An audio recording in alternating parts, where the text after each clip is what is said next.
Voy a compartir la pantalla.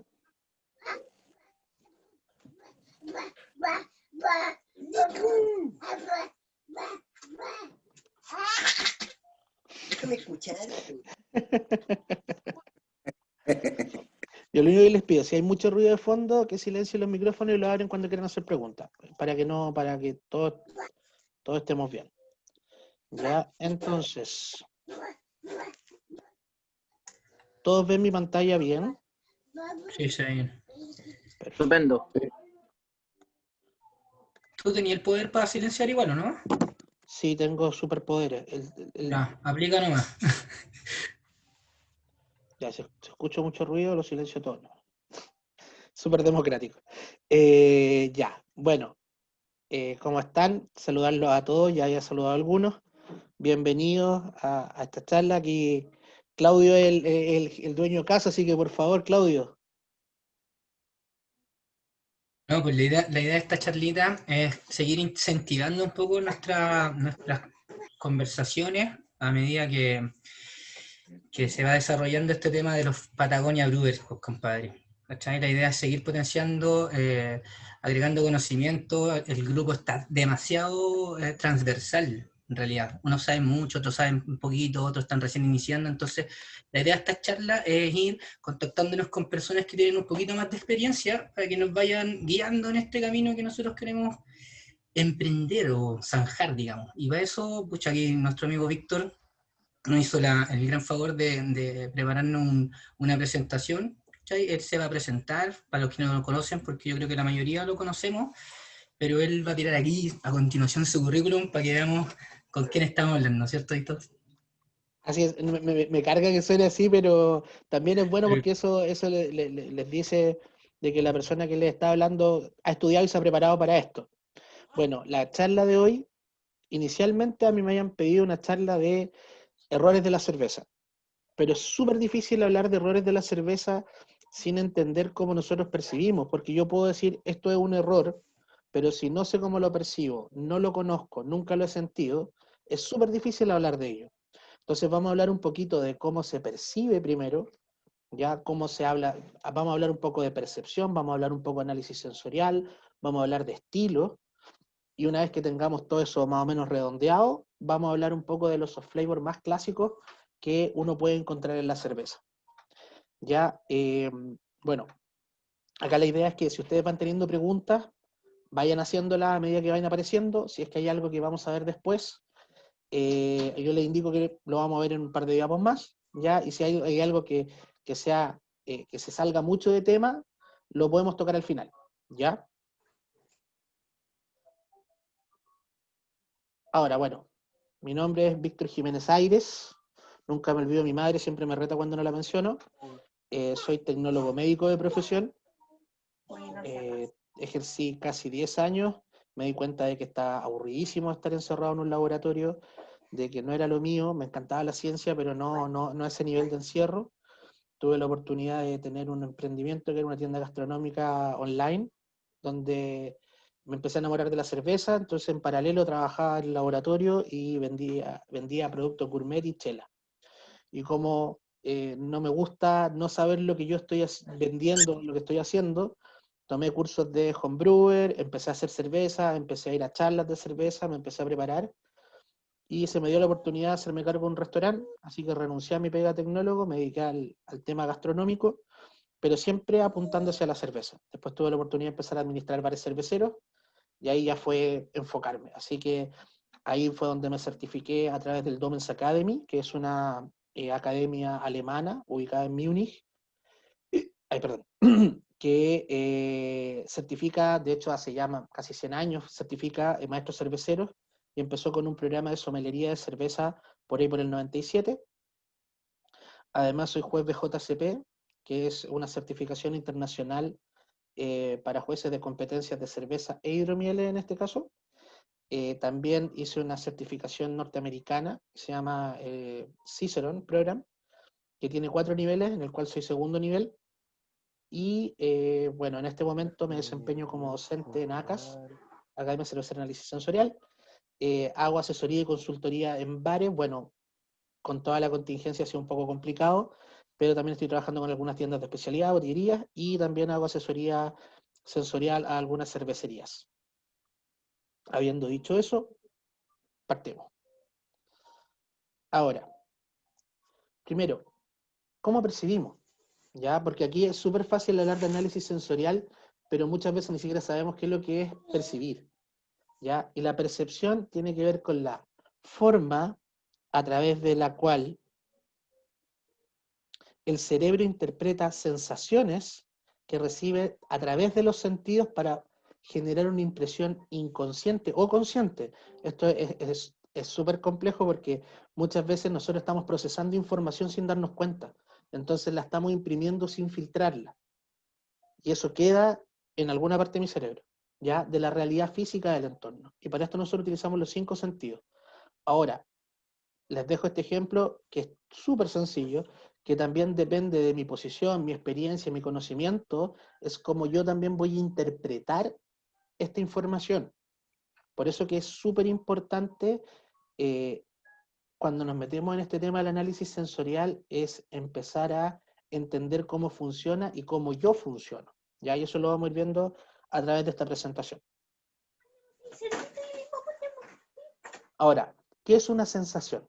Partamos por ahí. Hay distintas acepciones dependiendo del autor que las publica, ¿ya? Entonces, por ejemplo, según Madeline y Foley, se refiere a la experiencia inmediata básica generada por estímulos aislados simples. ¿Ya? Aquí, si se dan cuenta, es como súper genérica la explicación. Ahora, si vamos a Feldman, dice que la respuesta de los órganos de los sentidos frente a un estímulo, ¿ya? Pero si se dan cuenta, es como súper efectista, porque dice, ¿cómo yo respondo frente a un estímulo? Ahora, pero ¿qué es lo que pasa?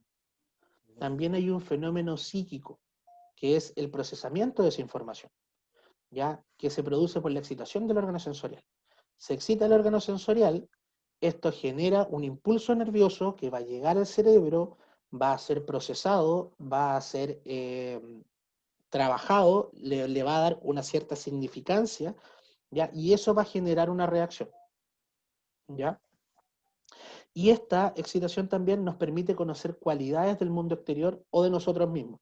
Recuerden que también existen los propios receptores, así que yo también puedo saber de mí, ¿ya? Ahora, ¿cuáles son las fases de la sensación? Primera es la fase física, que es la emisión del estímulo, ¿ya? Aquí hay que pensar que los receptores, todos los órganos sensoriales, son en general neuronas modificadas y funcionan bajo la misma ley que nosotros nos enseñaron en la media, que es el todo o el nada. Para que se genere un impulso nervioso tiene que alcanzarse un cierto pic de energía. Si no se genera ese pic de energía, no hay impulso, aunque esté 1 milímetro antes del pic. Llega el pic, se genera todo el efecto, ¿ya? Y aquí pasa lo mismo. Entonces, la fase física es cuando hay un estímulo lo suficientemente fuerte para generar una alteración en el receptor, ¿ya? Y eso va a generar un impulso nervioso, y la parte psíquica es el procesamiento de esa información. Ya en el caso del dolor, que son fibras nerviosas libres, ya tiende a ser una vía corta, ¿ya? Entonces reacciona acá a nivel de médula. ¿Por qué? Porque es un reflejo de evitación que se genera porque estoy de alguna forma salvaguardando mi integridad. Si se dan cuenta, cuando uno se quema, uno retira la mano y después dice, ah, me quemé. Porque la reacción inicial de evitación es automática y después viene el procesamiento cerebral. ¿Ya? ¿Estamos todos de acuerdo hasta aquí o no? ¿Vamos bien? Súper. Ya. Impecable. Ahora, la excitación es la acción de un estímulo sobre el órgano sensorial. Y ahora, esto es súper importante, solo ese estímulo aquel factor que produce excitación. ¿Ya? Aroma no es estímulo para la vista, pero sí para el olfato. Por ejemplo, Daredevil, con todo su super oído, igual si le pasaban un texto escrito, él no lo podía leer. Porque no era estímulo para su vista, ni para su super sentido. Entonces, eso también ocurre para nuestros distintos órganos, ¿ya? Por ejemplo, si yo no soy capaz de tocar algo, no voy a sentir nada con el tacto, ¿ya? Y eso ocurre para los 5. Ahora, para que exista este estímulo, se tiene que, como les comentaba, superar un umbral, que es este pic de energía, ¿ya? Y tenemos distintos tipos de umbrales. Primero, tenemos un umbral de percepción, ¿ya? El umbral de percepción es el que me dice, hay una diferencia si yo tengo 2 vasos de cerveza. Si yo tengo 2 vasos de cerveza, hay algo distinto en un vaso con respecto al otro. Ya cuando soy capaz de percibir esa diferencia es porque llegué a mi umbral de percepción del compuesto específico que estamos viendo. ¿Ya? Ahora, cuando hay quizás una cantidad mayor, puedo empezar a identificarlo. Puedo decir, esto es lavanda, esto es rosa, esto es mango, esto es maracuyá, esto es piña, esto es galleta, ¿ya? Pero es cuando puedo distinguir de que hay algo diferente a poder darle un nombre, ¿ya? Estos dos son súper importantes porque el umbral de percepción es personal, ¿ya? Es único para cada persona. Entonces, si yo no me conozco sensorialmente, yo no voy a saber cuáles son mis umbrales de percepción para distintos compuestos. Yo, por ejemplo, que ya llevo entrenando sensorial sus buenos años, yo sé que tengo un umbral de sensibilidad al ácido muy bajo, tengo un umbral de sensibilidad al diacetil, al compuesto tipo mantequilla muy bajo, pero yo soy súper, tengo un umbral súper alto para el acetaldehído, que es la manzana verde. Tiene que estar en cantidades altas para que yo lo detecte. O sea, tengo que tomarme una chicha manzana para yo detectar manzana verde, a ese nivel. Pero yo sé que yo no lo detecto. Entonces, si yo estoy en un panel sensorial donde hay 2 jueces más entrenados y los 2 me dicen, ¿sabes qué? Hay manzana verde acá, yo no la siento en nariz, pero siento una leve acidez en la lengua y yo ya conozco que yo la siento de esa forma. Y digo, ya, perfecto, sí. Entonces estamos hablando de lo mismo, ¿ya? Por eso que es súper importante el entrenamiento sensorial, porque si no, no tenemos cómo saber cómo nosotros percibimos, ¿ya? Ahora, también tenemos el umbral, bueno, y el umbral de reconocimiento, que eso es primero hay una diferencia, y luego yo sé qué es lo que es la diferencia, a qué se debe esta diferencia, es entrenable. Entonces, yo lo que hago con el entrenamiento sensorial, una, es saber cuál es mi umbral, y dos, llevar el umbral de reconocimiento al nivel del umbral de percepción. Cosa de que yo huela algo y diga, esto es la banda. No necesito más concentraciones, no necesito una gran cantidad para poder detectarlo. Yo con que lo pueda percibir, le puedo dar nombre. Eso es uno de los puntos más importantes del entrenamiento sensorial. Ahora, también tenemos los umbrales diferenciales, que son, en general, son parejos, ya, para todas las personas, que me hablan de cuando yo puedo percibir una diferencia entre la concentración de compuestos. Por ejemplo, la literatura dice que yo soy más o menos capaz de discriminar entre una diferencia de 5 puntos de IBU, teniendo en cuenta de que es exactamente la misma cerveza, con la misma base de malta, con todas las características similares, diferenciándose solo por el IBU. Entonces, si yo, por ejemplo, tengo 60 IBU y tengo 63 IBU, probablemente voy a probar las dos muestras y voy a decir son exactamente igual de amargas. Pero si tengo una que tiene 60 y una que tiene 67, sí voy a, con un cierto entrenamiento, voy a poder detectar esta diferencia. ¿Ya? Y también tenemos los umbrales máximos, donde ya se genera una saturación y ya dejo de percibir mayor cantidad, ¿ya? Y pasa, por ejemplo, con el amargor, que normalmente se dice que desde un cálculo de aproximadamente más de 120 IBU, yo ya voy a percibir solo amargor. Ya no puedo percibir más allá. Por eso que esa IPA 1000 IBU son más comerciales que otra cosa. Esta parte de los umbrales, ¿queda clara? Víctor, una consulta. En el umbral diferencial, tuviste el ejemplo de el índice de amargor solamente, ¿ya? Que es el índice que nosotros tenemos pseudonumérico que lo podemos reconocer. Pero en el caso de otro, por ejemplo, un off-flavor, no sé, un acetaldehído, ¿se puede cuantificar o saber más o menos en este umbral diferencial o En solo lo ven general, en los umbrales de percepción? perdón, en general, cuando uno habla de los soft flavors, no están muy estudiados en términos porque a ti en los flavors lo que te interesa es si está o no está.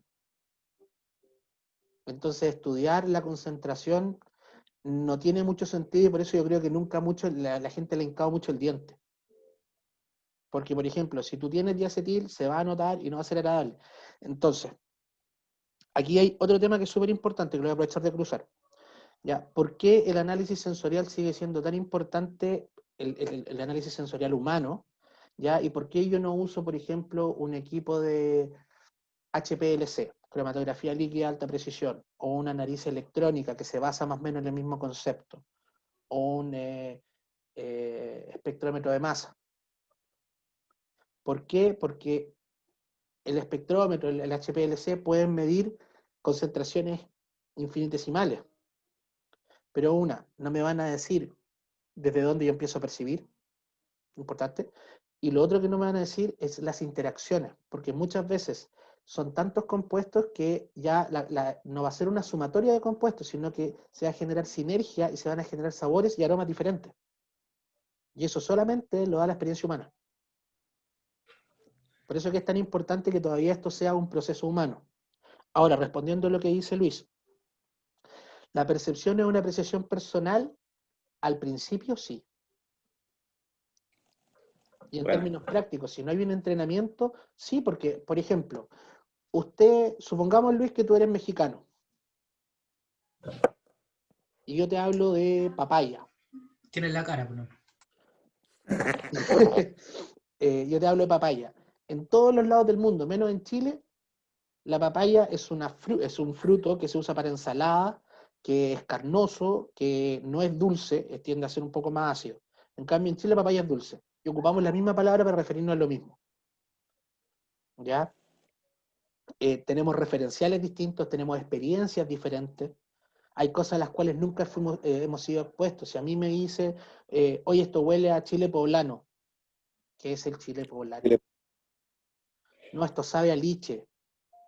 Ok, te creo.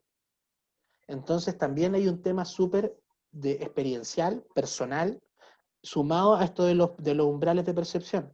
Por eso que es tan importante el entrenamiento, porque cuando yo entreno, y esto lo vamos a ver un poquito más adelante, también empiezo a generar un lenguaje común.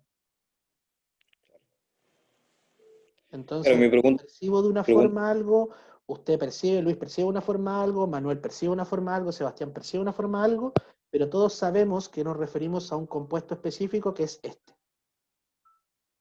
claro, claro. que es cuando nosotros logramos parametrizar. Y eso va un poquito más adelante. Bueno, Ahora, en el aroma, pensando en esto, en todo este proceso sensorial, el aroma es, yo creo, lejos el sentido más complejo que tenemos, en términos prácticos. ¿Por qué? Porque está asociado al sistema límbico, ya que es nuestro cerebro primordial. Aquí nos vamos a ir un poco a la clase de biología. Aquí me sale un poco el tecnólogo que llevo dentro y el profe ciencia. Hay que pensar que en el desarrollo del cerebro, primero partió el bulbo raquídeo, que era una extensión casi de la columna, de la médula espinal, que controlaba las funciones básicas. De hecho, por eso que, por ejemplo, los reptiles no son capaces de termorregular, tienen que estar al sol porque necesitan que se les caliente la sangre, ¿ya?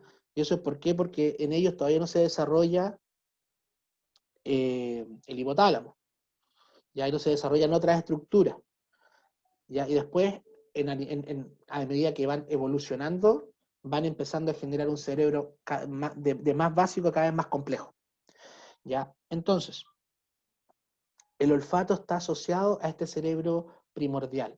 Por eso que el olfato es uno de los órganos más evocadores. Si ustedes, por ejemplo, huelen algo y es esa combinación de especias del plato de la abuela, ustedes viajan a la cocina de la abuela. Ese perfume de mi mamá, pum, uno viaja a la infancia.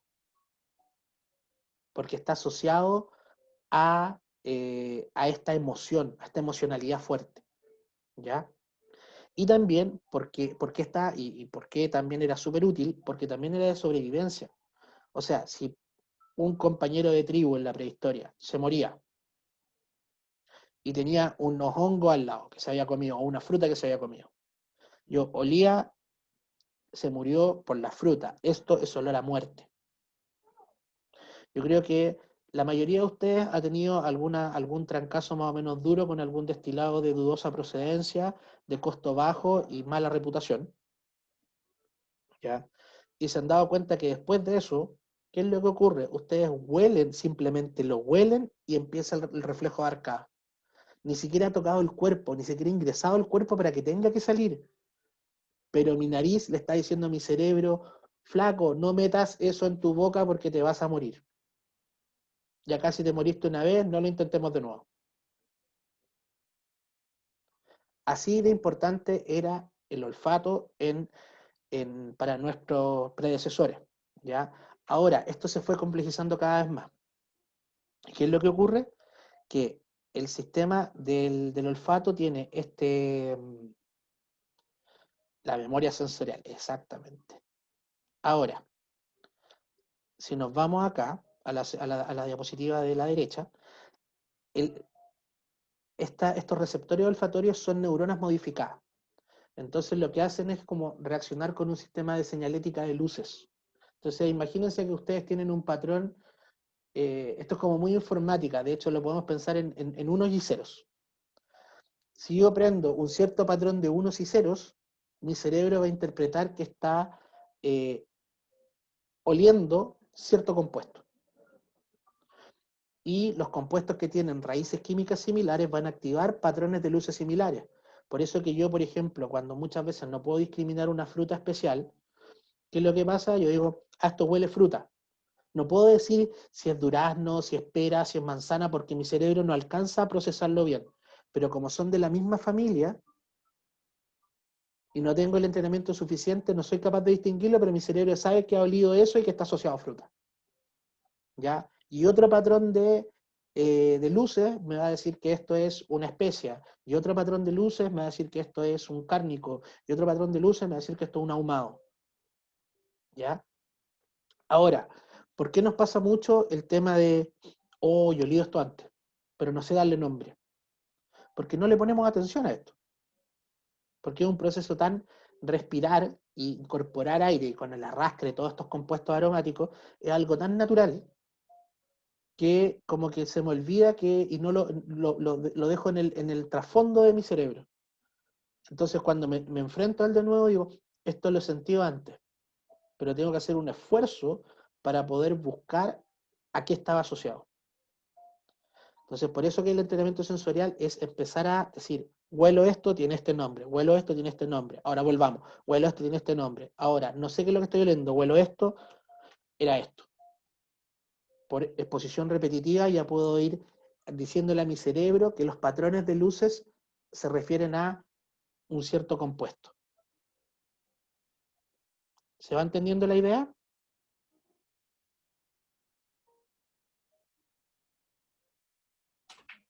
Sí, súper. Perfecto. Entonces, de hecho, hay algunos autores, yo me topé un libro por ahí muy entretenido, que es un libro que se llama Neurogastronomy. Yo dije, ya, neurogastronomía, o este libro es muy bueno, o este libro es muy chanta, una de dos, y resultó ser muy bueno. Y habla de todo este proceso fisiológico, cómo fisiológicamente estamos hechos para disfrutar la comida. Y una de las cosas de las que habla es esto, ¿ya?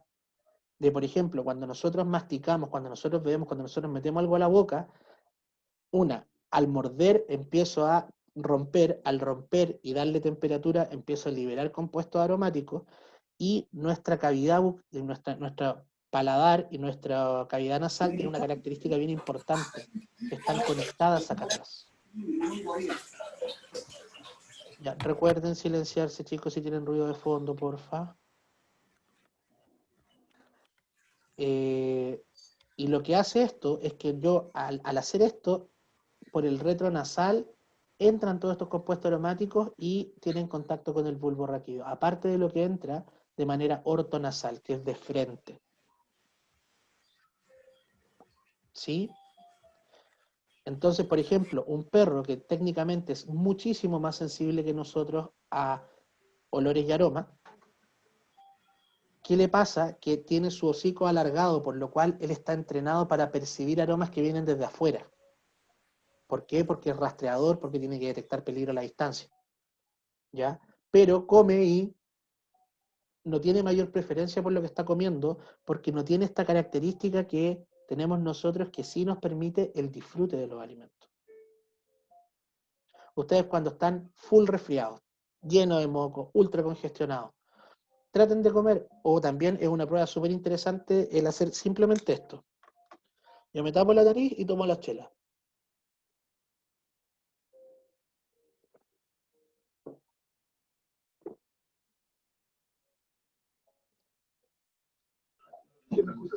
Abro la nariz y empiezo a sentir muchas cosas.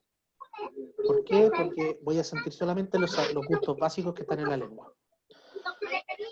Y hablando de eso, vamos a pasar a eso. Ahora, hablemos de los gustos básicos.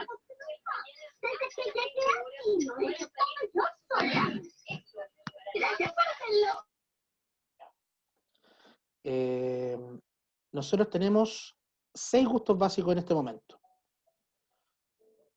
¿ya? Que son los 5 clásicos, ¿ya? Que es el dulce, el ácido, el salado, el amargo y el umami. Para los que no conocen el umami ya se venía planteando de primera mitad en 1900 desde Japón. La palabra umami significa sabroso en japonés, ¿ya?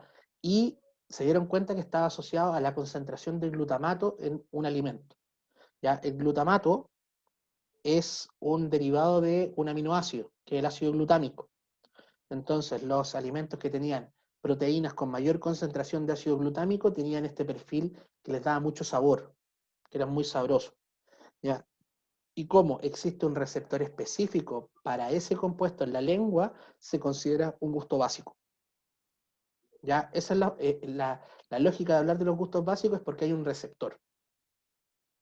Ahora, este último tiempo se descubrió que también existe el graso, que hay no es una sensación, sino que hay receptores para la percepción de graso, por lo cual ahora se considera un gusto básico. Ahora, el que está en duda es el metálico, porque hay algunos autores que dicen que es una interacción electroquímica que ocurre en la lengua y otros dicen que no, que eso es un receptor, pero todavía están en pelea. Y además, lateralmente al umami existe el kokumi, que vendría a ser como un lateral del umami. Por eso, aquí esto está en estudio y en evolución. Y, por ejemplo, el mapa que nosotros estamos viendo es un mapa que está desactualizado y errado. Porque las papilas gustativas, tenemos distintos tipos de papilas, ¿ya? Ahora, los distintos tipos de papilas son capaces de percibir todos los gustos básicos. La diferencia es que algunas papilas son más sensibles a uno que a otro. Por ejemplo, nosotros normalmente el dulce lo sentimos más en la punta de la lengua, pero si por X motivo me cortan la punta de la lengua, no es que nunca más vaya a sentir dulce, sino que lo voy a sentir con menos intensidad porque el resto de la lengua lo va a compensar. ¿Ya? Entonces nosotros con toda la lengua sentimos todo, pero vamos a sentir más intensidad de algún gusto básico en algunas zonas de la lengua. Y eso también nos ayuda en la percepción cuando nosotros ya queremos identificar algún compuesto. Finalmente tenemos la sensación en boca, ¿ya? Cuando nosotros hablamos de la sensación en boca, hablamos del tacto, ¿ya? Cuando nosotros hablamos del cuerpo, cuando sentimos una cerveza más ligera o más pesada, cuando sentimos ese picor carbónico de las cervezas que tienen alta carbonatación, ¿ya? Cuando sentimos esa tibieza en la garganta cuando tomamos una cerveza que tiene sobre 7 grados. Cuando sentimos unas cervezas que pasan mucho más ligeras y unas que como que se asientan en la lengua y tienen una sensación de cremosidad más allá del cuerpo. Ya cuando sentimos por ejemplo, como el vino tinto, con un té que se nos quedó la bolsa dentro de la taza, sentimos esa sensación áspera cuando nos comemos un membrillo, eso es astringencia. Y esas son sensaciones táctiles, ya que nosotros las vamos a sentir a través de los distintos haces nerviosos que rodean la cara. El hipogloso, el glosofaringeo, el nervio vago que está asociado a la rama facial. Todos esos nervios son los que van a estar encargados de esa percepción. Hasta aquí, ¿vamos claros? ¿Alguien tiene alguna pregunta?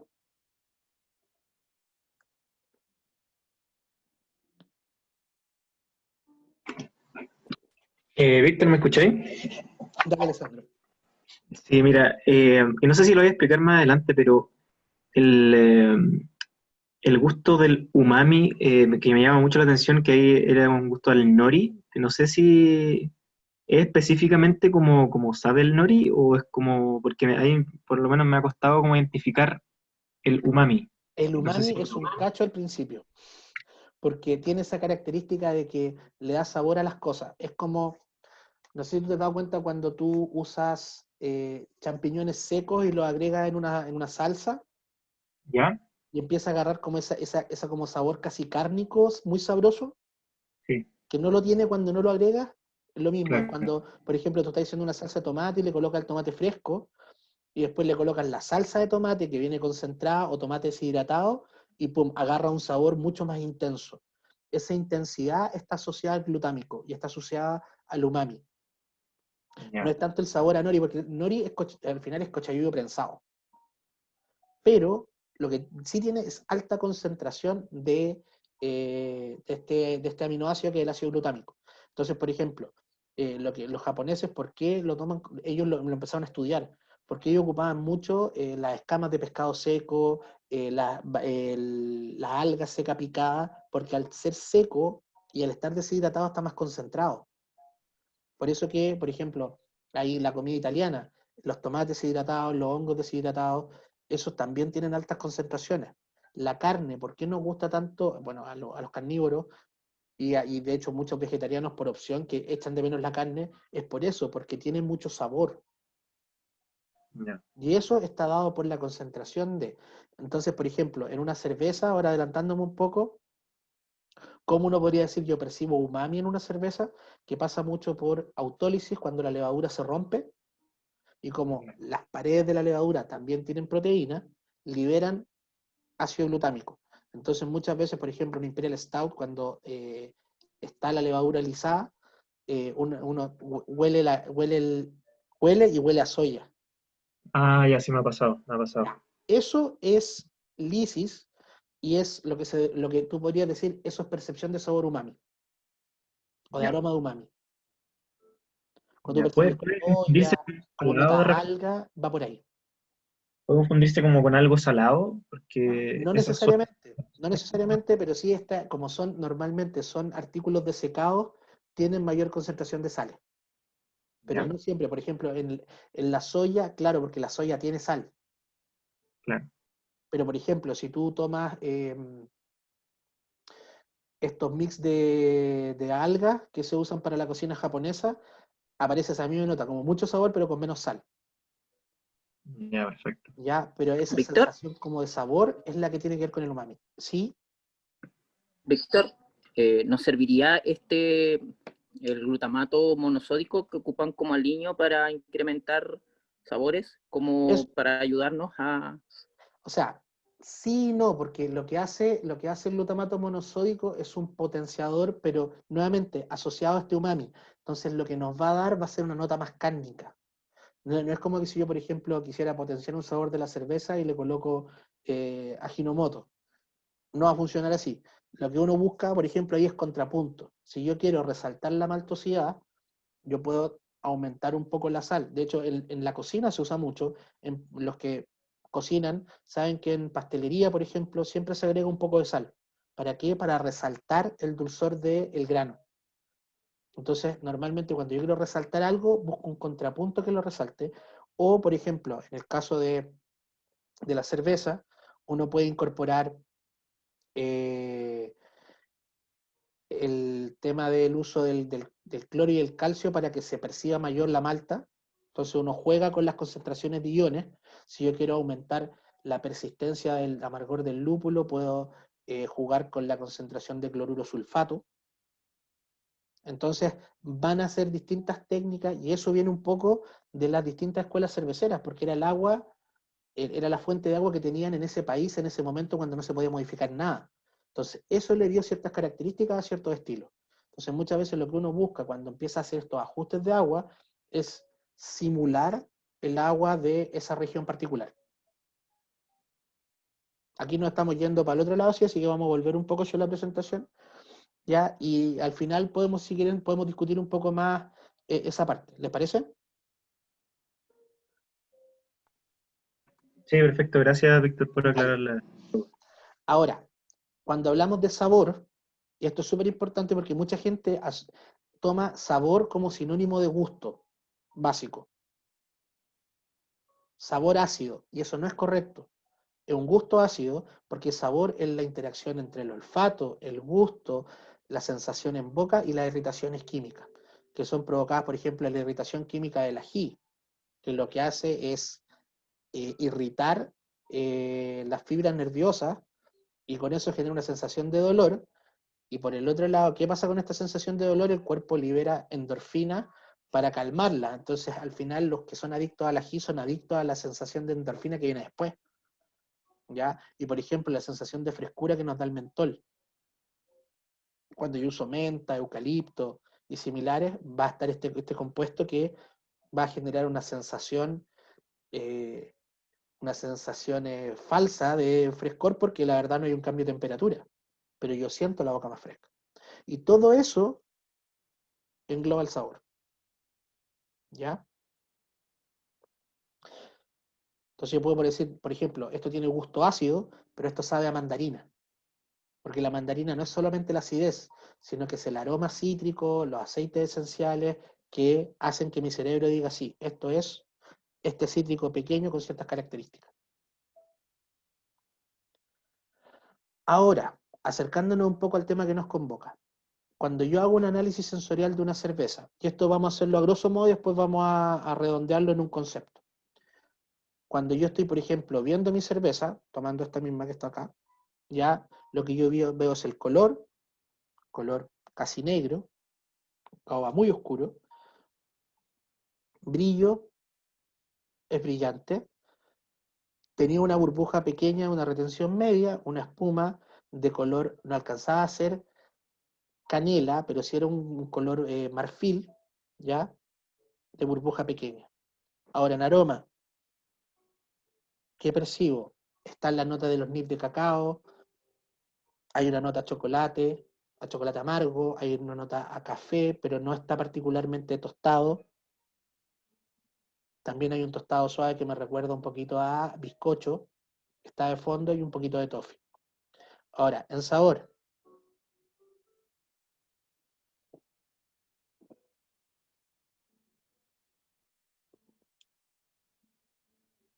Tengo un leve dulzor de entrada, ya la nota tostada se intensifica, ya hay algo de amargor, una acidez leve, que normalmente se produce por el uso de estos granos tostados que al tostarlos genera un cierto nivel de acidez, ya por la formación de producto Maillard.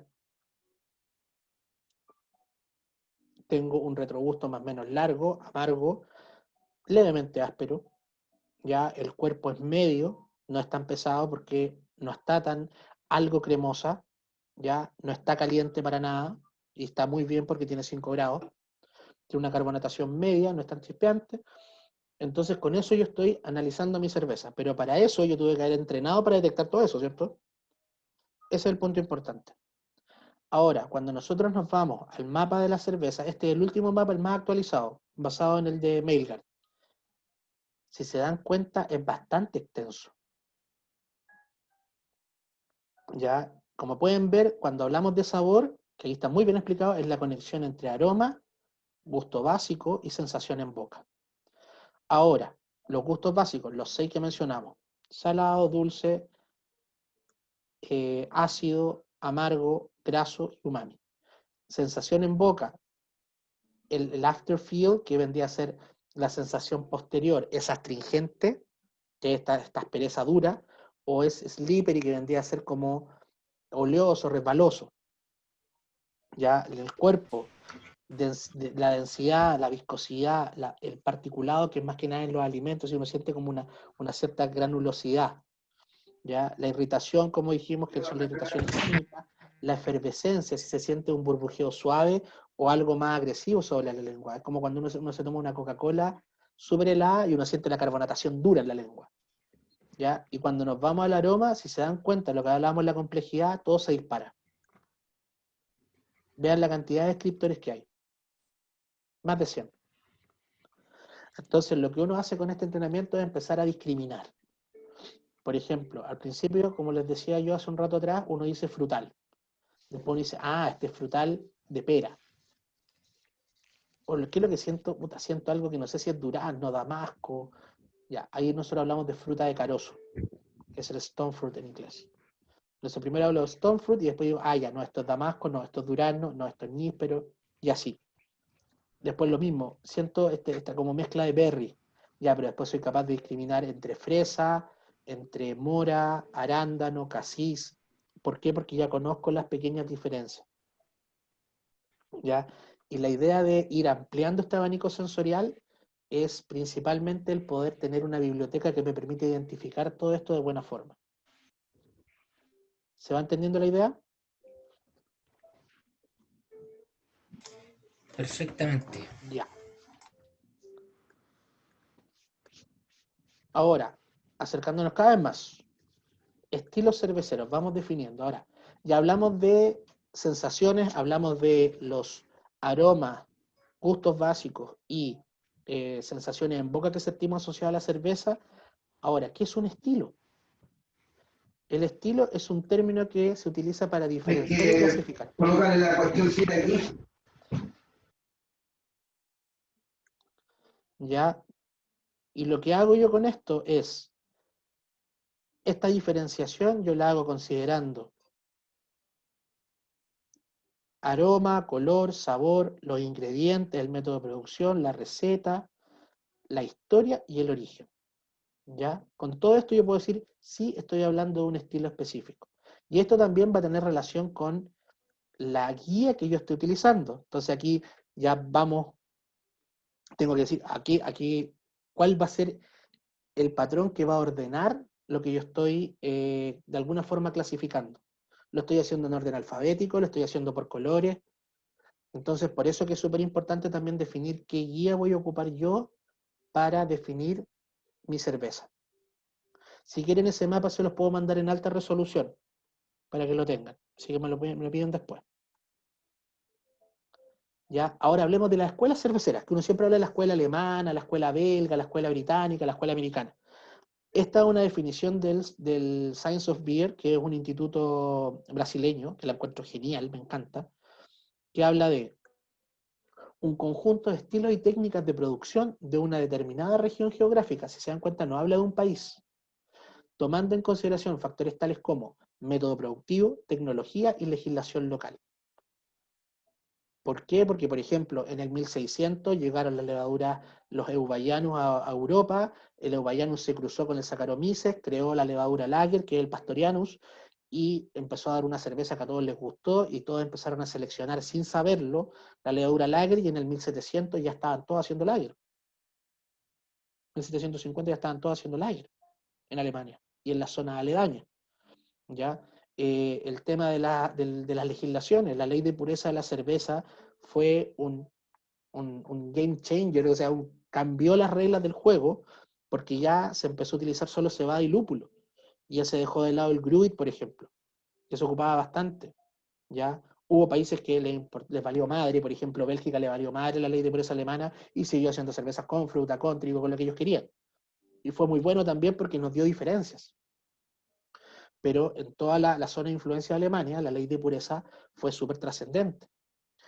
También esta está basada en la tradición e innovación, por lo mismo que hablábamos, porque también hubo una evolución de los estilos. Una escuela representa la historia y cultura de producción de una cerveza de una o más naciones. Entonces ya estamos hablando de que la escuela cervecera tiene características generales que engloban un cierto grupo de estilos. El estilo tiene ciertas características puntuales que lo diferencian de otro estilo de la misma escuela, ¿ya? Y ahora existen distintos métodos de ordenamiento para esto. Acá en Chile, uno de los que más prima en general en Latinoamérica es el BJCP. BJCP es una sigla que significa Beer Judge Certification Program, o programa de certificación de jueces cerveceros.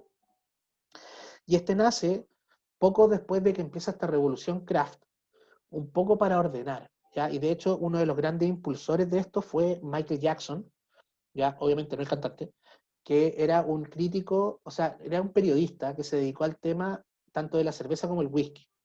Y de hecho, en Europa, por ejemplo, es más conocido por el whisky porque escribió las mejores guías de whisky de la época, pero también fue uno de los primeros que empezó a tratar de dar un orden con respecto y de viajar y conocer a Europa y, y dar un orden a los estilos que él estaba viendo, ¿ya?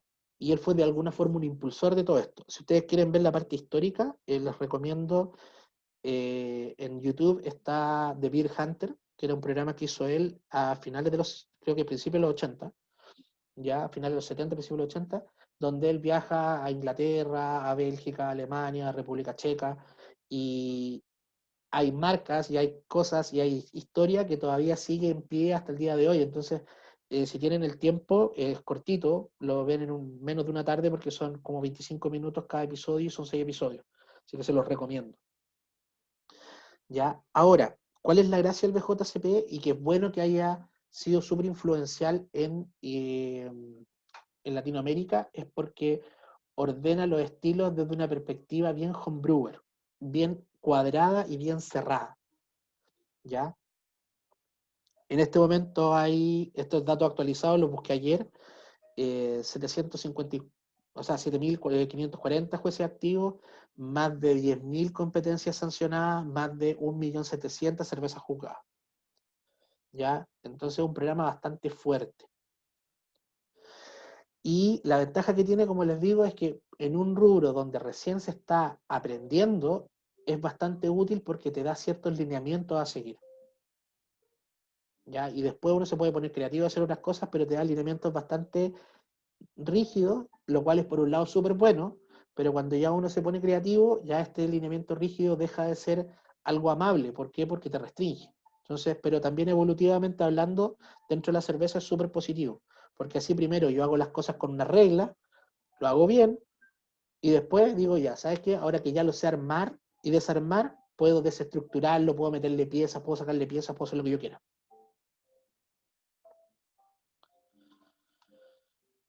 Ahora, este para mí es una definición súper importante, porque mucha gente las cruza. Piensa que evaluación sensorial y definición estilística son sinónimos, ¿ya? Entonces me dicen, evalúa sensorialmente mi cerveza. A ver. Si yo la evalúo sensorialmente, lo que te voy a decir es lo que encuentro y lo que no encuentro. Y ahora, eso para poder hacerlo, tengo que entender lo que les decía al principio. Por eso que yo hice hincapié en toda la parte del principio. Porque tengo que saber cómo percibo y cómo uso mis herramientas sensoriales. Y tener este lenguaje común que me permite que cualquier evaluador me entienda, y eventualmente el cervecero también tiene que desarrollarlo para que exista un lenguaje común entre los dos, ¿ya? Y que nosotros, yo cuando diga diacetilo, todos me entiendan, cuando diga acetaldehído, todos me entiendan, cuando yo diga, por ejemplo, golpe de luz, ya, sí, este compuesto. Ya, cuando yo digo transdornonenal o digo cartón oxidado, ya, es oxidación de mal, y así. Entonces, para eso tenemos que generar este lenguaje común, tenemos que saber cómo percibirlo y tengo que saber yo cómo percibo. ¿Estamos claros hasta aquí?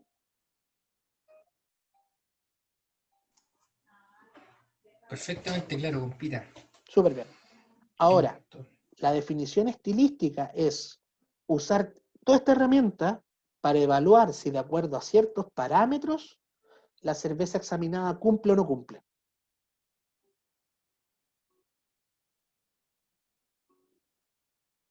Entonces, yo digo, perfecto, yo todo lo que les mencioné, lo que percibí recién. Ahora, ¿la cerveza está en el estilo o no está en el estilo? Y ahí yo agarro la guía y digo, a ver, ¿en el color está? Sí. La burbuja, la apariencia, perfecto. En aroma, ¿está todo lo que debería estar? Sí. ¿Está en la intensidad requerida? Sí. Ahora, en sensación en boca, en sabor, ¿está el sabor a malta que corresponde? ¿Está el amargor de base que corresponde? ¿Está el sabor a lúpulo? ¿Están los factores, los productos de fermentación si es que fueran necesarios? ¿Está el retrogusto? ¿Está el final? Sí. Ahora, en sensación, ¿está el cuerpo? ¿Está la astringencia? ¿Está el calor alcohólico? ¿No está el calor alcohólico? Y con eso yo digo, sí, está o no está. Ahora se dan cuenta que de repente uno dice, cuando uno dice que uno es juez y toda la chaya y que te la pasáis tomando. Espera, cabrón. Cuando uno va a catar, y más encima hay veces que te tocan cervezas muy malas, así que tampoco lo pasáis tan bien. ¿Ya? Pero por el otro lado, uno tiene que estar súper concentrado. Cuando a ustedes les toca hacer una cata técnica, se van a dar cuenta que al final, a menos de que toque una cerveza muy rica y donde tú, de hecho, le pedí al steward que guárdame la botella, por favor, y la quería disfrutar después, porque es como, loco, esto sí está maravilloso. Quiero seguirlo tomando eventualmente. Pero tienes que estar catando muchas veces 30 cervezas en un día. Entonces tú estás enfocado en que tus sentidos están ahí. Y lo otro que tiene el BJCP, que es muy bueno, que te da una retroalimentación potente en dónde fallaste y cómo mejorarlo. Y eso es una responsabilidad súper grande que tiene el juez. Porque muchos de la gente que participa en estas competencias o que, no sé, pues se asesora por un juez o se asesora por un especialista sensorial, lo que espera es eso. Yo quiero que tú me retroalimentes para yo poder mejorar mi producto. Entonces, todo esto tiene que ir muy de la mano y implica un estudio continuo y un entrenamiento constante. Ahora, ya hablamos del estilo, yo le hablé un poco del tema de cómo se está describiendo la cerveza. Ahora, ¿qué es un descriptor? Pues todo el mundo habla de los descriptores para arriba, los descriptores para abajo. Corresponden a los sabores que contribuyen al carácter global de una cerveza. ¿Ya? Esto es general. O sea, todo lo que yo sentí en esta cerveza son descriptores. Ahora, abramos micrófono un poquito. ¿Estos descriptores son positivos o negativos? Pueden ser los dos, yo creo. Fundamente su respuesta. Ambos. Ambos, sí. Porque hay descriptores de repente que pueden ser los flavors negativos o flavors positivos, ¿cachai? Como banana, clavo de olor, de repente algún DNS, ¿cachai? Depender del Por estilo. ejemplo, O dependiendo del estilo, ¿cachai? De repente el aceptan encuentro un de poquito. DNS. Hay otros estilos que no aceptan diacetil, entonces ya... Por eso. Entonces, lo importante aquí es que el descriptor, tal como dicen ustedes, describe. Está en la cerveza. ¿Ya? Y ahora va a depender en el estilo que yo lo ponga, si es que corresponde o no corresponde. Por eso que, por un lado, el tener el conocimiento sensorial es súper bueno, pero también hay que conocer cuál es el parámetro y la guía que yo voy a ocupar para decir si es correcto o no es correcto. ¿Se entiende? Sí, se Ahora, entiende súper. hay algunos que están presentes naturalmente en la cerveza, tal como ustedes mencionaban, por ejemplo, y lo vamos a ver, el diacetilo, que se produce por el metabolismo de la levadura. Va a producirse sí o sí. Ahora, yo lo quiero en mi cerveza, en la mayoría de los casos no. Entonces tengo que cumplir con ciertos procesos para que no esté ahí. ¿Ya? Estos descriptores que ustedes ven acá al lado, hay distintos formatos. Este es el formato Aroxa, ¿ya? Que es un formato americano que es por pildorita. Entonces, este es un polvillo. Y esto yo lo disuelvo en 1 litro de cerveza y con eso yo puedo hacer un análisis sensorial para 15 personas. Aprox. En el programa han salido 1 millón de bocetos. ¿Ya? Ah, bueno. Entonces, ¿Son de él? hay otros, por ejemplo, como son los de Sibel, que son líquidos, son viales líquidos. Y los de Flavor Active también, que es una empresa inglesa. Los de Sibel son alemanes, pero son también producidos en Estados Unidos, ya que son líquidos. Entonces yo tengo un vial líquido que yo disuelvo en 1 litro de cerveza. Y eso me da una concentración del compuesto que es más o menos 3 veces la concentración promedio que detecta una persona normal. ¿Por qué? Porque así también los que, por así decirlo, facilito a conocer y entender el descriptor. Después yo, por ejemplo, si quiero hacer un entrenamiento más pesado, lo que puedo hacer es diluirlo más. ¿Para qué? Para que al estar más diluido sea más difícil de percibir. Pero cuando ya tengo un cierto nivel de entrenamiento. Pero al principio es ideal estas tres magnitudes, por así decirlo, 3 veces la diferencia, porque así puedo empezar a percibir y definir y entender cómo yo lo percibo. A mí me toca hacer bastantes clases de sensorial. Entonces, hay un punto súper importante porque después yo les voy a, cuando veamos los descriptores, de hecho, deberíamos empezar a hacerlo ahora, vamos a hablar de como los típicos. La mayoría de la gente lo detecta de esta forma, pero hay gente que por recuerdo sensorial lo detecta de una forma distinta. Entonces, cuando me tocan esas personas que dicen, ya, ¿cómo lo sientes tú? No, yo la verdad lo siento como otra cosa. Ya, guárdalo porque es tu forma de percibirlo.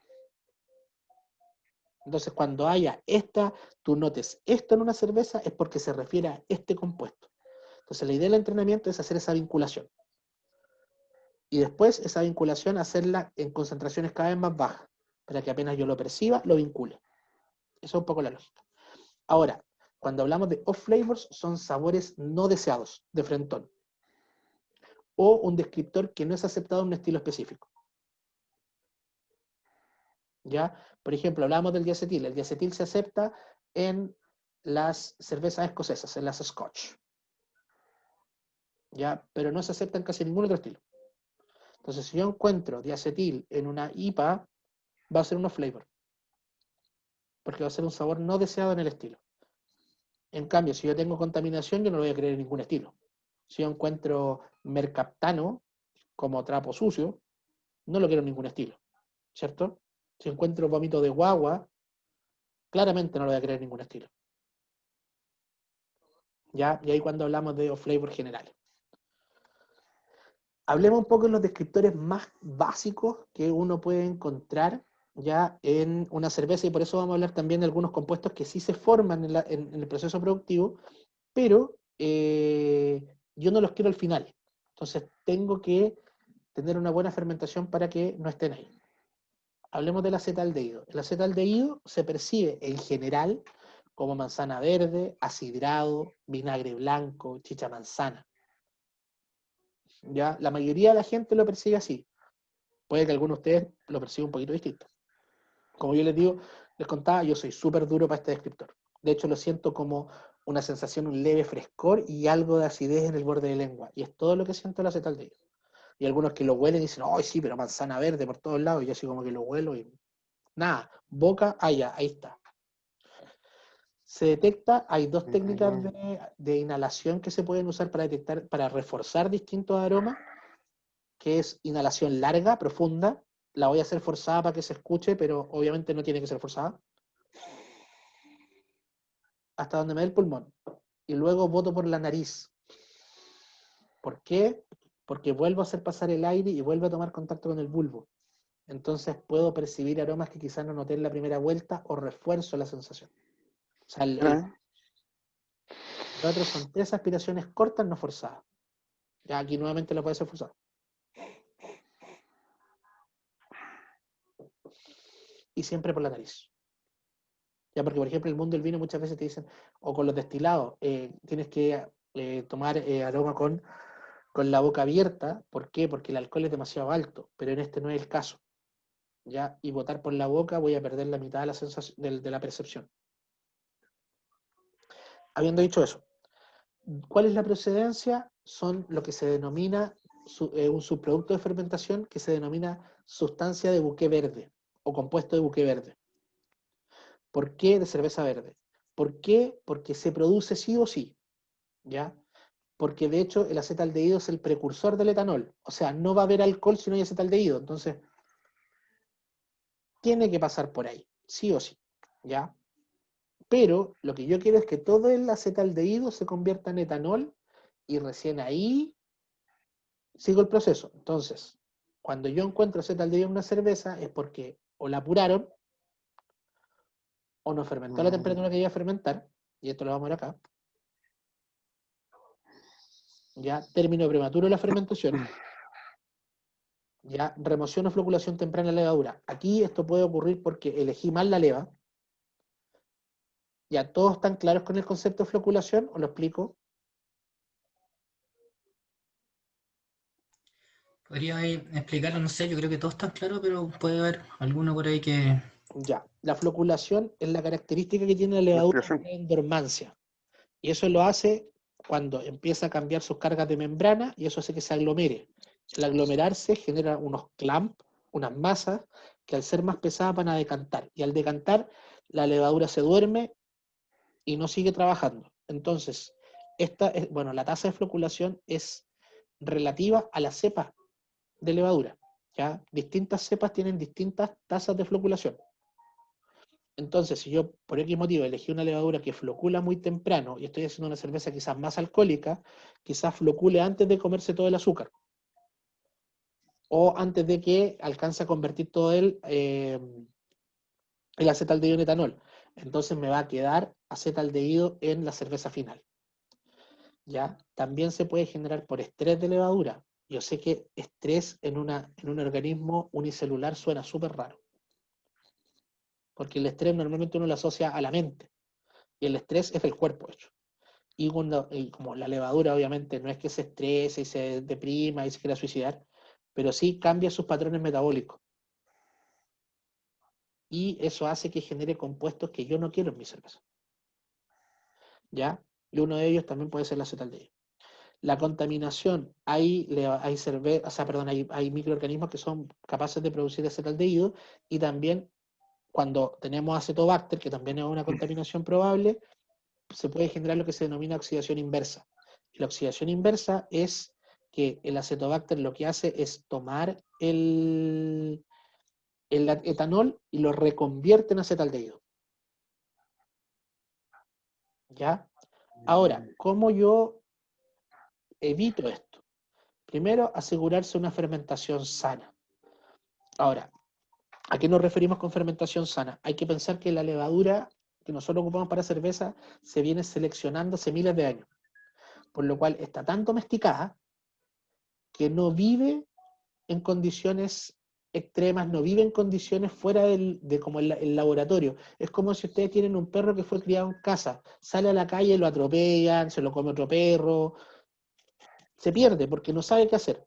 Acá a la levadura le pasa un poco lo mismo. Ya lleva tanto tiempo viviendo con el hombre y que el hombre la alimente y que el hombre le da todas las condiciones, que cuando le cambia un poco las condiciones del juego, se estresa y se vuelve loca. ¿Ya? Entonces, hacer fermentación sana, que significa una buena tasa de inoculación. Ya recordar, y este es un tema que hay bastantes cerveceros que se caen un poco en eso, que la tasa de inoculación es un cálculo que se hace a partir de los grados Plato. Ya en la mayoría te dicen, no, son tantos millones de células por ml. A ver, pero con respecto a los grados Plato. Entonces, si yo voy a hacer una cerveza más alcohólica, voy a tener que aumentar la tasa de inoculación. ¿Por qué? Porque tengo mayor cantidad de azúcar, por lo cual tengo mayor cantidad de trabajo para la levadura. Entonces, si yo le doy más trabajo a la misma cantidad de levadura, la levadura se va a estresar. Es lo mismo que si usted le colocan el doble pega. Entonces, siempre hay que tener en cuenta eso. Claro, sería como osmóticamente inviable. No es que sea inviable, sino que la levadura, cuando hay un exceso de comida, ella no lo puede procesar bien y empieza a generar vías metabólicas alternativas. Porque, ¿qué es lo que pasa? Como la sobreexiges, genera internamente, metabólicamente, genera más de un compuesto, por ejemplo. Entonces, al estar ese compuesto en exceso, empieza a generar un compuesto lateral. Porque la línea metabólica no es capaz de tomar ese y convertirlo en otra cosa, sino que se acumula. Entonces, como se acumula, genera un compuesto distinto, y eso me puede generar malos sabores, sabores que yo no quiero, o aromas que yo no quiero en mi cerveza. Entonces, la fermentación sana apunta a eso, a que yo tenga una buena tasa de inoculación, tenga una levadura que está, en el caso que yo esté reutilizando levadura, que tenga el oxígeno suficiente. Esto solo en caso de reutilización. Cuando se trabaja con levadura seca, no se necesita oxigenar. Y la temperatura, que es súper importante. El control de la temperatura es vital. Yo creo que si uno tiene una buena limpieza, una buena receta, control de temperatura, ya tienes el 85%, 90% de lo que es la cerveza bien armado. El resto ya es detalle fino, el control del agua, el control de pH, que también es súper importante. O sea, eso para mí es como casi regla. Pero ya es control de agua, es en algunas técnicas de lupulado específicas, en algunos estilos, ya es el detalle más fino. Pero teniendo un buen protocolo de limpieza, una buena receta, insumos decentes, ¿ya? Y un buen control de fermentación, no tiene por qué salirte mal. Ese es el tema. Pero para eso hay que tener el conocimiento para hacerlo. ¿Ya? Ahora, permitir una atenuación completa. Ya, atenuación es la capacidad que tiene la levadura de comer azúcar. Entonces, lo que quiere decir esto un poco es que la levadura sea capaz de comerse todo el azúcar que debería poder comerse. ¿Ya? Ahora, si elegí mal la levadura, como dijimos, una levadura que floculó muy tempranamente, elegir otra levadura, o si a mí me gusta ese perfil que da esa levadura, ¿ya? Puedo elegir partir con una levadura y después agregar una levadura lateralmente. Posterior agrego una segunda levadura que va a terminar la fermentación. A eso se refiere con un blend, con una mezcla. Ya hacer el descanso de acetil, perdón. ¿Alguien iba a preguntar? Ya. Hacer el descanso de acetil, ¿por qué? Porque como el descanso de acetil levantamos un poco la temperatura para aumentar el metabolismo, nos vamos a asegurar evidentemente de que el acetaldehído se va a terminar de convertir en etanol. ¿Ya?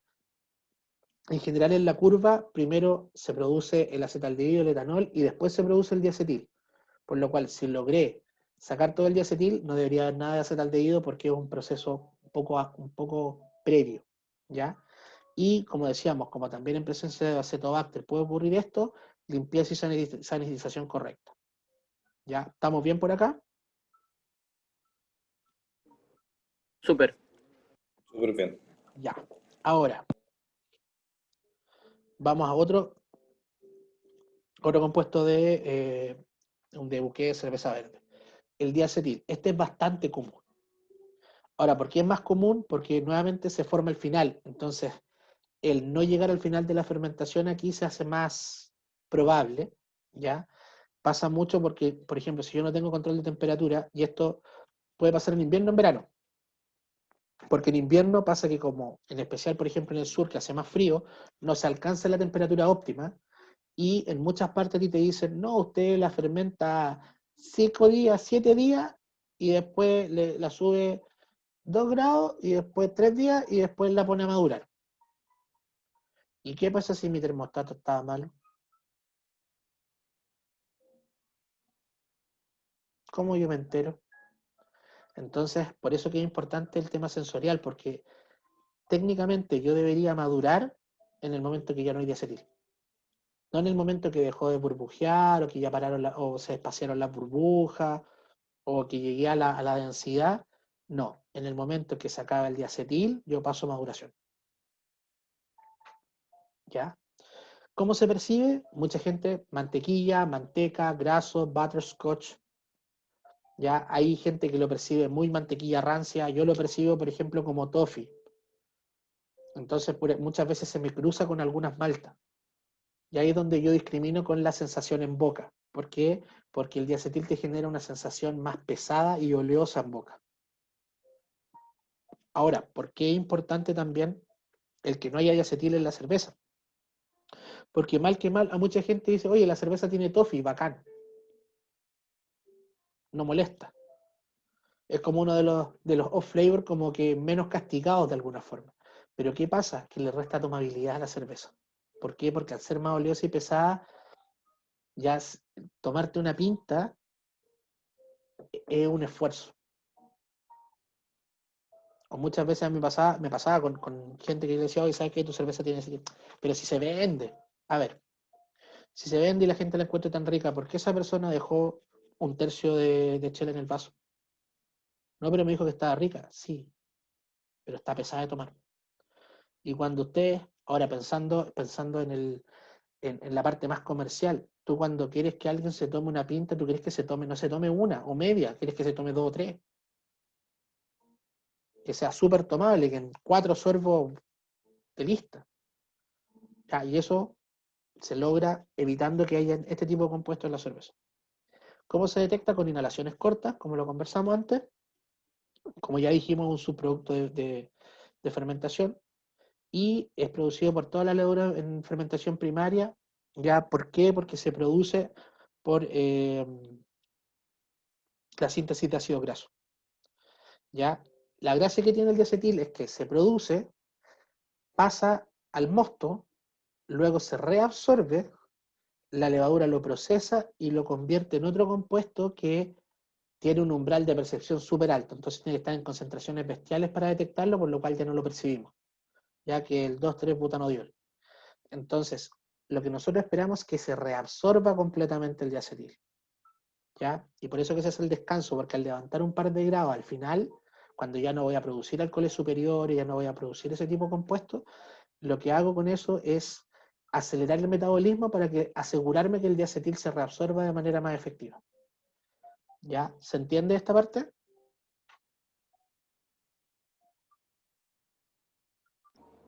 Súper. Ya.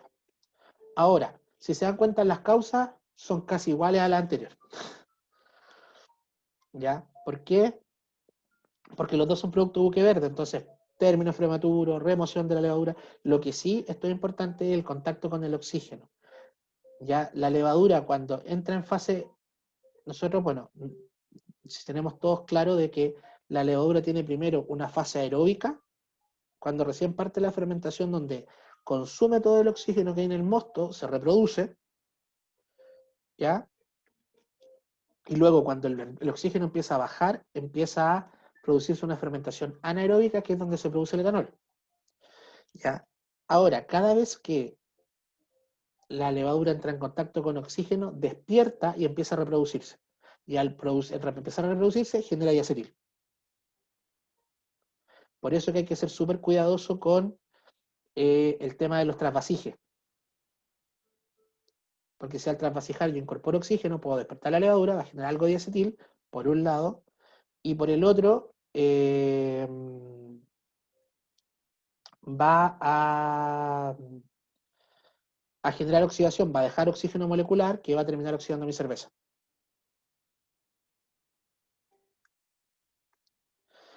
Ahora, el dimetilsulfuro, DMS. Yo creo que este lo han sentido, en especial todos los que producen, lo conocen, ¿o no? Ese aroma vegetal cocido, como llaman por ahí algunos, agüita de choclo. Ya, aquí se puede percibir de distintas formas. Me da mucha risa porque hay gente que, como es un compuesto sulfurado, ¿ya? Hay gente que lo cruza mucho, por ejemplo, con el tema del sulfídrico, de los huevos cocidos, de otros elementos que tienen azufre, ¿ya? Pero en general se percibe como vegetal cocido, como maíz, brócoli, espárrago, ¿ya? Hay algunos que lo perciben, como les decía, como por ejemplo cuando se abren estas cajitas de choclo y queda esa como agüita. Eso como que lo asocian muchísimo a este descriptor. Hay algunos que también lo asocian a cuando uno abre una lata de chorito, aparece ese aroma. Ya se detecta por inhalaciones cortas, ya la procedencia normalmente, o sea, viene de la cáscara del grano, por eso también es un compuesto que va a ser parte de la cerveza, pero yo debería eliminarlo completamente cuando estoy haciendo el proceso, ya que es principalmente en el hervor. Porque ¿qué pasa con el dimetilsulfuro? El dimetilsulfuro viene de un aminoácido que es la S-metilmetionina, ya que se va a transformar en DMS y el DMS es súper volátil. Y esto ocurre sobre 80 grados. Entonces, el DMS se evapora. Pero para eso, tengo que tener un hervor a olla abierta. ¿Ya? Este sí se aceptan algunos estilos, por ejemplo, que son las lager alemanas, que se aceptan en dosis bajas, que en aroma debería dar un poco de frescor a la cerveza mezclado con la malta y el lúpulo, y también tiene relación con el uso de malta pilsen adjunto, porque la malta pilsen tiene 10 veces más concentración de S-metilmetionina que las maltas pale, por ejemplo. Ahora, ¿por qué se produce? Hervores poco vigoroso con olla tapada, cuando se enfría muy lentamente. Entonces, ¿qué es lo que pasa? La S-metilmetionina se alcanza a convertir en DMS, pero no se alcanza a evaporar. y va a quedar en mi cerveza. Ya, nuevamente, el uso de Malta Pilsen, que lo habíamos mencionado, y la contaminación, ya que también hay algunos microorganismos que pueden producirlo en el camino. Entonces, ¿cuáles son las soluciones? Siempre el hervor vigoroso, ¿ya? Esto el señor Lara Mercado, que está presente ahora, me lo explicó en forma muy gráfica y me gustó mucho, ¿ya? Mientras uno de los puntos en los cuales yo puedo entregar mayor cantidad de energía sin cambio de temperatura son los puntos de cambio de estado. Entonces, cuando el líquido está convirtiéndose en gas, ¿cierto? En vapor, va a poder recibir mayor cantidad de energía sin cambiar de temperatura. Entonces, el hervor vigoroso lo que hace es genera un ambiente que tiene, como al tener mucho más energía, hace que la liberación sea mucho más efectiva, ¿ya? Por eso que cuando siempre te hablan del hervor vigoroso, tanto para el tema de Ay, dígale, hijo. conversión de los... Tranquilito, aquí no estoy molestando a Ah, sí. nadie. Chicos, recuerden mutearse, porfa.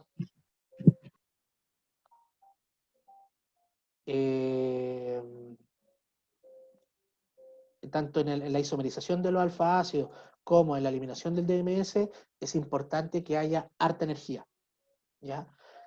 Que el enfriado del mosto sea rápido, ¿ya? ¿Para qué? Para evitar esto que decíamos, que es esta conversión de la S-metilmetionina a DMS sin liberación.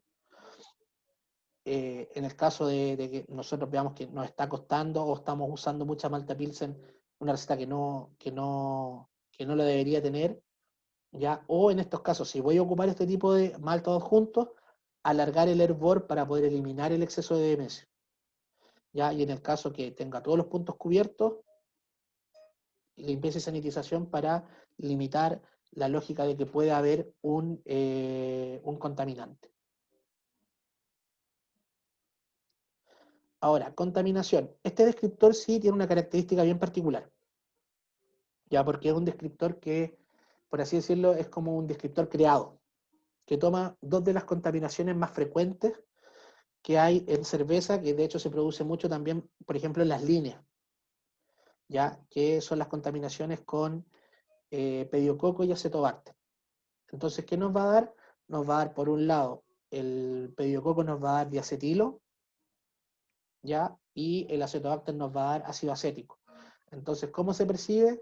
Muchas veces como, hay algunos que lo dicen como yogur descompuesto. ¿Por qué? Porque tiene esa nota media láctica que viene del diacetil con esta nota vinagre que viene del ácido acético, ¿ya? Entonces, ahí es como bien relativo el cómo se percibe. Por eso que nuevamente, esta parte del entrenamiento es súper importante que ustedes vayan guardando los descriptores en su cabeza cuando hagan este entrenamiento sensorial presencial. Se detecta en inhalación larga, tiene relación con la presencia de microorganismos involuntarios. Recuerden que siempre van a haber microorganismos en la cerveza, la levadura 1, pero cuando yo no lo quise poner ahí es porque me puede generar esto, ¿ya? Y siempre va a estar asociado a malos protocolos de higiene. ¿Ya? Entonces, aquí esto es súper importante. Bueno, y hay otros tipos de contaminación. Este es puntual de eso, pero por ejemplo, el hecho que yo tenga una contaminación cruzada con una levadura que es capaz de producir fenoles, puede ser que yo no me haya dado cuenta y que haya molido la malta y que hayan quedado las esporas en el aire, ¿ya? Y esto va a generar que una cerveza que no debería tener fenoles los tenga. ¿Por qué? Porque se me ocurrió hacer una Hefeweizen anteriormente y me quedó dando vueltas. Me quedó una levadura positiva ahí dando vueltas. Entonces también es un punto importante a considerar. Ya, y el otro que también es importante, el tema del equipamiento. Si el equipamiento es de difícil limpieza, no está bien diseñado, va a generar puntos ciegos donde no van a llegar los agentes de limpieza y sí van a generar contaminación. ¿Ya? Entonces, ¿cómo se soluciona esto? Limpieza y sanitización. El 70% del tiempo lo que hacen los cerveceros, limpiar. ¿Ya? Y por eso que es tan importante, porque aquí, claro, cuando uno es homebrewer, es distinto, porque uno dice, ya, me eché 40 litros. Son 40 litros, son como ¿cuántos? 20 lucas de insumo, 25 lucas de insumo. Pero ¿qué pasa con un cervecero que está haciendo un batch de 500 litros y tiene que botarlo? Entonces, mientras más crece, esto se convierte en un punto cada vez más relevante. Ya, siempre desarmar todo el equipamiento para desarrollar la limpieza, tremendamente importante, y que el equipamiento esté diseñado para poder desarmarlo completamente. ¿Ya? Y buenas prácticas fermentativas, siempre, porque así evito que, por ejemplo, si cae algún microorganismo en mi mosto, entre medio, la levadura va a crecer lo suficiente para sobrepasarlo sin ningún problema. Ya, pero si no tengo buenas prácticas fermentativas, estos microorganismos sí pueden desarrollarse y pueden terminar generando una contaminación al corto, mediano y largo plazo. El acetato de isoamilo, que este es bien común, ya que se identifica muchas veces como frutal, cuando no tenemos tanta biblioteca sensorial, se siente mucho a banana, pero una banana bien sintética. Hay gente que le recuerda al masticable, por ejemplo, el Kegol de banana. Hay gente que le recuerda a estos saborizantes de leche cuando uno abre la lata y sale este olor como a Nesquik de plátano. Lo mismo. ¿Ya? A pera también. Hay mucha gente que le recuerda más a pera que a banana. Hay gente que le recuerda a mezcla de los dos. Y siempre hablamos de banana porque en todo el resto del mundo hay, o sea, no todo el resto del mundo, pero sí en muchas partes, hay 7, 8, 9 variedades de plátanos distintas. En cambio, la banana siempre se asocia a este plátano dulce que conocemos nosotros. Por eso que el descriptor banana es más internacional, ¿ya? Se detecta una detección larga, es un subproducto de fermentación y se produce principalmente por el estrés de la leva. Ahora, el acetato isoamilo tiende a producirse por estrés, ¿ya? Entonces, nuevamente, la tasa de inoculación, el pitching rate. Si yo tengo un pitching rate que no es adecuado a la cantidad de azúcar que tiene que comer la levadura, se va a estresar, va a generar un problema. En el caso de reutilización, la tasa de oxigenación. Si la tasa de oxigenación es baja, la levadura no se va a reproducir bien, va a afectar el pitching rate, va a afectar la fermentación y va a producir este tipo de compuestos.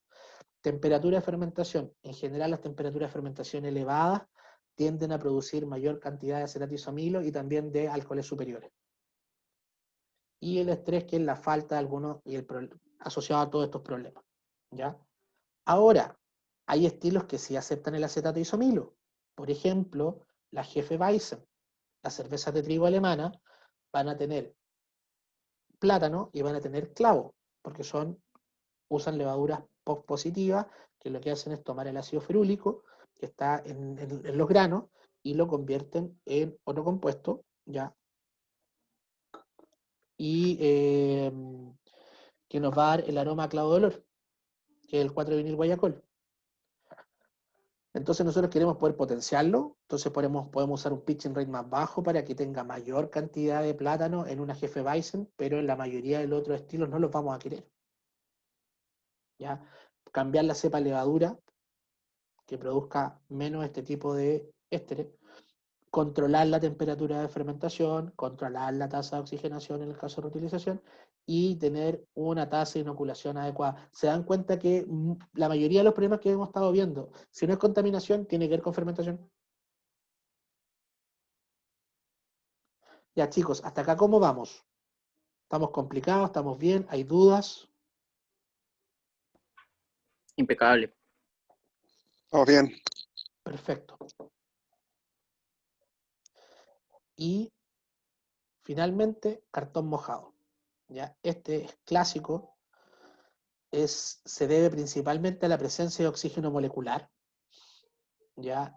Y el oxígeno va a estar en la cerveza, ¿ya? Aunque nosotros no lo queramos, va a haber una cierta cantidad de oxígeno molecular. Entonces, esto es muy ser humano, por así decirlo, ¿ya? ¿Por qué? Porque en el momento que nosotros nacemos empezamos a morir. En el momento que la cerveza se embotella, o se enlata, o se embarrila, empieza su cuesta abajo. Ahora, el que esta cuesta abajo sea más larga o más corta va a depender de si yo evito el ingreso de oxígeno molecular a la cerveza, si yo la almaceno en frío, si yo la conservo de buena forma. Por eso que este flavor se asocia principalmente a problemas de almacenamiento, por un lado, y a problemas de producción en el tema de la incorporación de un exceso de oxígeno. ¿Ya? ¿Por qué se produce? Como dijimos, por compuestos añejados, porque los compuestos que se generan por añejamiento en malas condiciones y presencia de oxígeno, y se puede producir, esto lo vamos a ver directamente acá al ladito, por la entrada de oxígeno antes del hervor o después de la fermentación. ¿Ya? Ahora, esto se puede percibir como cartón mojado, libro viejo, papel. Hay algunos, todavía me acuerdo de alguien que lo describió como huele a anciano. Y fue como, ya, podría ser un poquito más específico. Porque eso va como desde Mozo hasta Fundación La Rosa. Entonces como que no era para nada claro. Por eso que uno busca este lenguaje común para poder entender lo que uno se refiere. Ya todavía me acuerdo, un chico igual que en un sensorial, él me dice, yo lo huelo como a pepa de sandía. Y fue como, me sabe a pepa de sandía. Y yo así como, ya, ¿y por qué no? Es que me encanta la sandía. Y cuando me tocó enfrentarme a este escritor, me recordé inmediatamente a eso y después busqué en literatura y me di cuenta que la pepa de sandía tiene un cierto porcentaje del compuesto que genera esto, que es el trans 2-norenal. Entonces, a él, pepa sandía. Por eso que es bueno también identificarlo como de manera personal. ¿Cuál es el descriptor que yo percibo personalmente y que representa este compuesto? Ahora, el hotspot aeration se refiere principalmente a la incorporación de oxígeno, por ejemplo, en el recirculado. Ya, hay gente que me lo ha objetado diciendo es que no importa porque en el hervor todo ese oxígeno se va a liberar. Y no es así, porque en el recirculado y cuando ya pasa a hervor, este oxígeno que se incorpora se combina con otros compuestos. Entonces cuando hierve no se va y cuando ya pasa a maduración y ya envasado se libera. Entonces tengo una mayor cantidad de oxígeno molecular que va a oxidar más rápidamente mi cerveza. Por eso hay que ser súper cuidadoso en la incorporación de oxígeno, tanto antes como después de fermentación. ¿Ya? Porque después de fermentación ya no puedo hacer nada.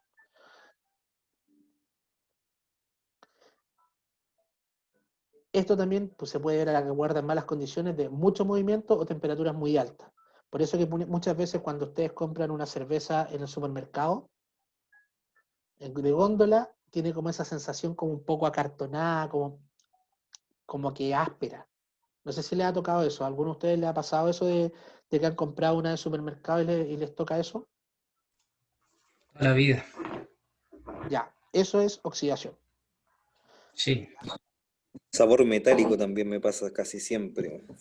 Pero eso es porque la tomas de la lata o no. No, no, no, no, que en vaso, en vaso. Ya.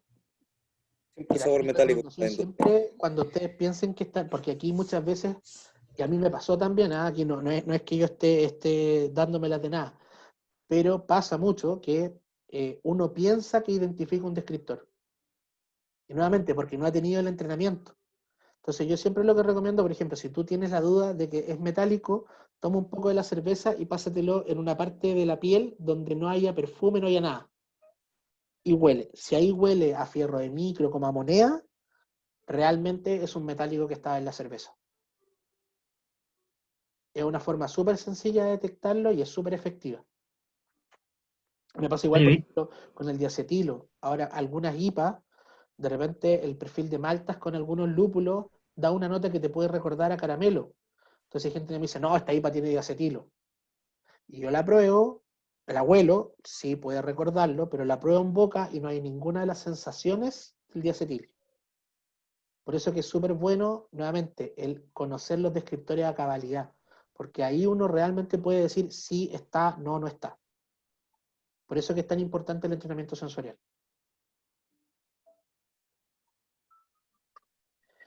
¿Ya? Entonces, ¿cuáles son las soluciones de esto? Evitar el oxígeno en todos los procesos, evitar el hotspot aeration en todos los transvasijes, en el embotellado, en el embarrilado, evitar la salpicadura, evitar esta entrada. Y el almacenamiento, nuevamente, en las mejores condiciones. Frío siempre, por ejemplo, el envasado en lata tiende a ser mucho mejor en lata, pero en una línea de enlatado, no crawler, porque el crawler no es lo mismo que una lata real, es más parecido a un growler y tiene una duración mucho más limitada, ¿ya? y con eso ya por lo menos cuidamos esto. ¿Ya? Ahora, resumiendo, es tremendamente, y esto yo creo que les quedó a todos claro, de que es tremendamente importante entrenar sensorialmente para poder hacer una buena evaluación. Porque si yo no conozco los descriptores, no sé cómo yo los percibo y me baso en lo que dice un libro, es súper difícil hacerlo. Yo por eso que cuando lo conversamos con Claudio, cuando estábamos montando esta charla, es como hacer una charla de evaluación sensorial sin descriptores es tremendamente difícil. Pero sí lo que les quería mostrar era la importancia de hacerlo. La importancia de no quedarse con es que yo hago cerveza hace 5 años, entonces yo sé de cerveza. Una cosa no implica la otra. Yo tengo amigos que juegan FIFA hace como 10 años y siguen siendo igual de malos. Así que antigüedad no constituye rango. ¿Ya? Recordar nuevamente que cada individuo tiene su historia y experiencias sensoriales, sumado a los distintos umbrales de percepción. Por eso que es importante el conocerse a uno mismo. Yo sé que suena súper coelho, súper 8, pero sí es súper importante conocer cómo nosotros percibimos el mundo para poder hacer una buena evaluación sensorial, porque eso va a decantar hacia una buena determinación estilística.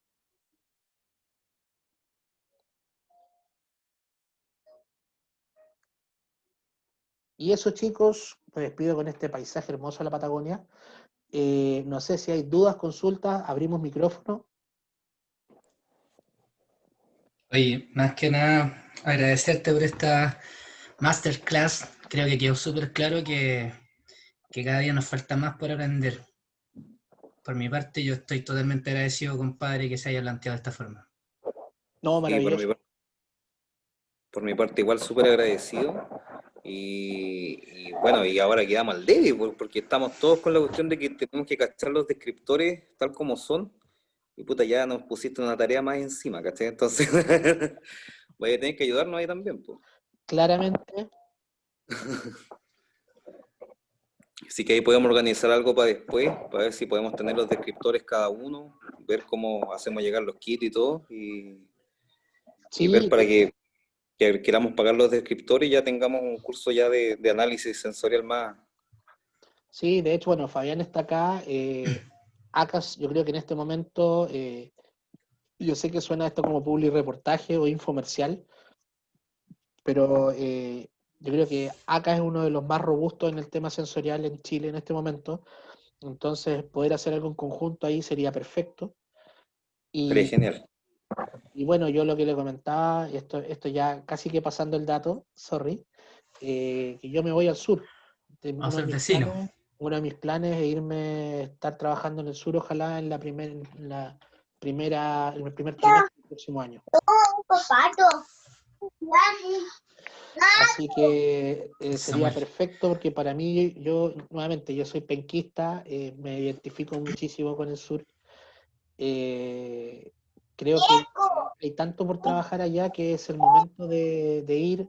Sé que casi nadie está haciendo el trabajo que yo hago allá. Un poquito al revés. El poder ser un aporte desde ya, pero en terreno, no simplemente a distancia, creo que sería súper importante. Botea la mano. Sí, pues. O sea, para allá vamos. Nosotros como agrupación estamos súper interesados de seguir desarrollándonos, entonces ustedes resultarían una pieza fundamental dentro de todos estos procesos. Así que bienvenido al sur lo antes posible.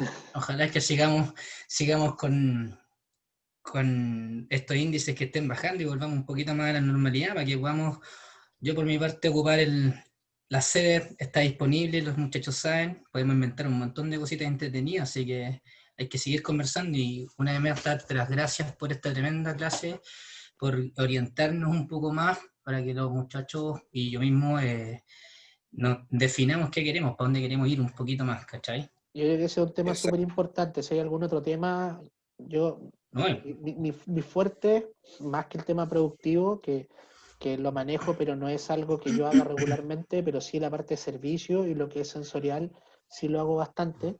Entonces, si quieren algún tema de servicio, conversar algo de la parte de estilo, yo feliz de preparar alguna otra presentación en el intertanto mientras arribo a las tierras sureñas, A los sures. por Sí, pues, supuesto. súper bien. Oye, ¿nos podrías dejar tu contacto? Quizás mencionar tu Instagram, tu Facebook, Por ahí para que los que supuesto. quieran seguir siendo, o sea, cachando lo que estáis haciendo, porque estáis tirando hartos cursos, he visto y cositas así. Les dejo mi Sí. correo. Mi Instagram, que son los que más se mueven, y el Facebook, que es...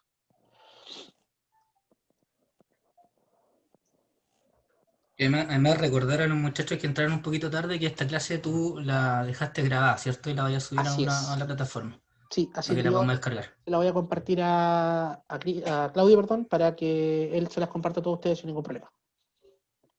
Bacán, Fantástico, ahí compadre. lo subimos al IGTV del grupo. Por supuesto, Sí, y también como me comprometí, les voy a mandar el mapa de sabores para que lo tengan ahí. Bacán. está buenísimo. Bien. Está muy bueno. Bien diferente a los otros. Sí, no, es que es la evolución, porque antes estaba este mapa circular, Claro. y yo creo que este visual, hasta visualmente tiene mucho más sentido y es mucho más amable Sí. en términos prácticos. Así que feliz, chicos, de haber participado con ustedes.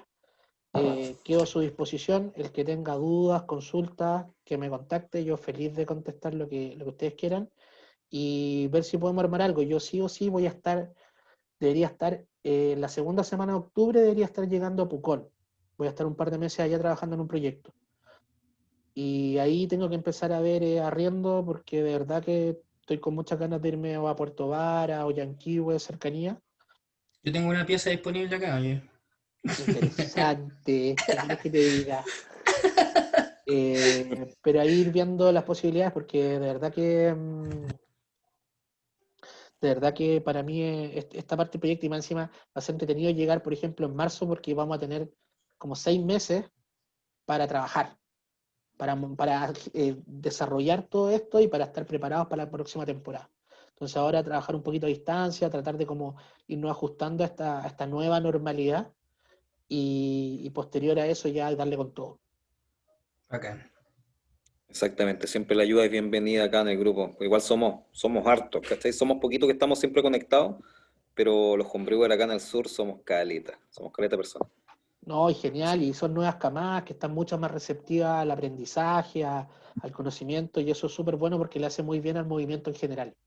Y parte que Exactamente. genera también consumidores conocedores, pues y eso le exige al mercado y hace que todos tengamos mejores chelas que probar. Así es. Así La que idea. eso, chicos, una Víctor, maravilla. una Muchas gracias. consultita por que te vayas. Voy a dejar de compartir para que salgamos todos. Si quieren ahí compartan. Oye, sí, pues Camarita. pongan sus camaritas para que nos saquemos una fotito. Sería bueno, ¿no? Sí, pues, Yo tenía una una fotito. preguntita antes. Que digan cheers. Ya salí tomando. No, ya. Esa. Ahí guardándonos para la de verdad. Buena. Ya, chicos, que Buena, tengan buena. muy buenas noches, un tremendo fin Gracias, de Víctor. semana. Un placer y estamos al habla. Te pasaste. Muchas gracias. Un abrazo, amigo. Que esté Gracias. todo bien. Un abrazo a Gracias, ustedes. Víctor. Chao. Muchas gracias.